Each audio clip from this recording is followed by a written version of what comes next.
কুষ্টিয়ার কুমারখালী রেলওয়ে স্টেশনে বেনাপোল এক্সপ্রেস ও সুন্দরবন এক্সপ্রেস ট্রেনের যাত্রা বিরতির দাবিতে বিক্ষোভ মিছিল ও প্রতিবাদ সমাবেশ অনুষ্ঠিত হয়েছে। সোমবার সকালে স্টেশন এলাকায় আয়োজিত কর্মসূচিতে শতাধিক মানুষ অংশ নেন। পরে প্রশাসনের আশ্বাসে আন্দোলনকারীরা কর্মসূচি তুলে নেন। বক্তারা বলেন, কুমারখালী তাঁত ও বস্ত্রশিল্প সমৃদ্ধ এলাকা হওয়ার পাশাপাশি বিশ্বকবি রবীন্দ্রনাথ ঠাকুরের কুঠি বাড়ি, লালন শাহের আখড়া বাড়ি ও সাহিত্যিক মীর মোশাররফ হোসেনের স্মৃতি বিজড়িত পর্যটন স্থান থাকায় প্রতিদিন বিপুল সংখ্যক মানুষ যাতায়াত করলেও পর্যাপ্ত যোগাযোগ সুবিধা নেই। একই দিনে কুষ্টিয়া কোর্ট রেল স্টেশনের দ্রুত সংস্কারের দাবিতে রেলযাত্রী অধিকার পরিষদের মানববন্ধন ও অবস্থান কর্মসূচি পালিত হয়েছে। বক্তারা দীর্ঘদিন অবহেলায় পড়ে থাকা স্টেশনটির পরিবেশ উন্নয়ন, যাত্রী সেবার মান বৃদ্ধি এবং অবকাঠামো সংস্কারের দাবি জানান। অন্যথায় আরও কঠোর আন্দোলনের হুঁশিয়ারি দেওয়া হয়েছে। মানতে হবে, মেনে নেন যারা কর্তৃপক্ষ আছেন। এই আন্তনগর ট্রেন থামানোর দাবি আজকে নয়, দীর্ঘদিন যাবৎ এই আন্দোলন চলে আসছে। আপনারা জানেন কুমারখালীর এই আন্দোলনের এই ফলাফল বিএনপির সংগ্রামী সাংগঠনিক সম্পাদক জনাব জাহাঙ্গীর আলম জিলাম রায়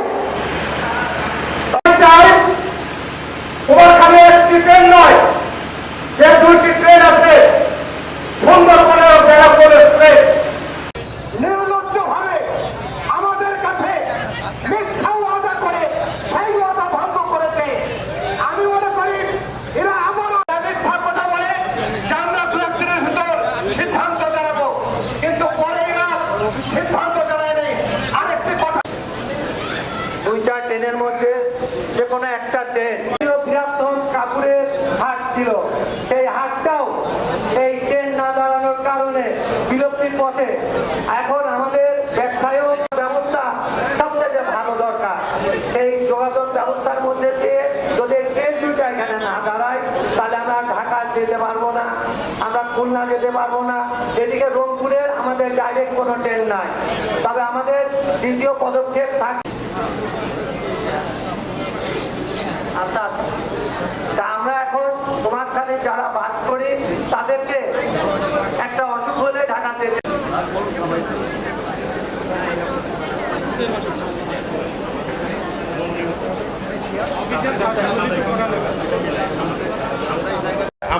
আমরা বিগত 6 মাস যাবৎ আমরা শান্তিপূর্ণভাবে আমরা ঢাকাতে ডিজি অফিস, জিএম সাহেবের অফিস, আমরা মন্ত্রণালয় সব জায়গায় আমরা কাগজ, আমাদের দরখাস্ত, আমাদের পানের যে দাবি, কুমারখালীবাসীর প্রত্যেকটা মানুষের যে দাবি, সেই দাবিটা নিয়ে আমরা মন্ত্রণালয়, ডিজি অফিস এবং জিএম অফিসে দৌড়াদৌড়ি করছি।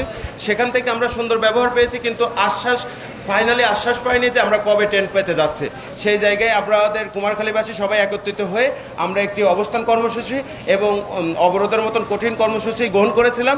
কিন্তু আমাদের ডিসি মহোদয় অনেক এবং ইউনো স্যার প্রত্যেকেই আন্তরিক হয়ে আমাদের এই অবস্থান কর্মসূচিতে তারা উপস্থিত হয়েছে এবং ডিসি মহোদয়ের পক্ষ থেকে ডিসি সাহেব আসছেন এবং উনি আমাদেরকে আশ্বস্ত করছে আগামী 27শে জুনের মধ্যে কুমারখালীবাসী একটি ঢাকাগামী ট্রেন যাত্রা বিরতি আমরা এখানে পাবো।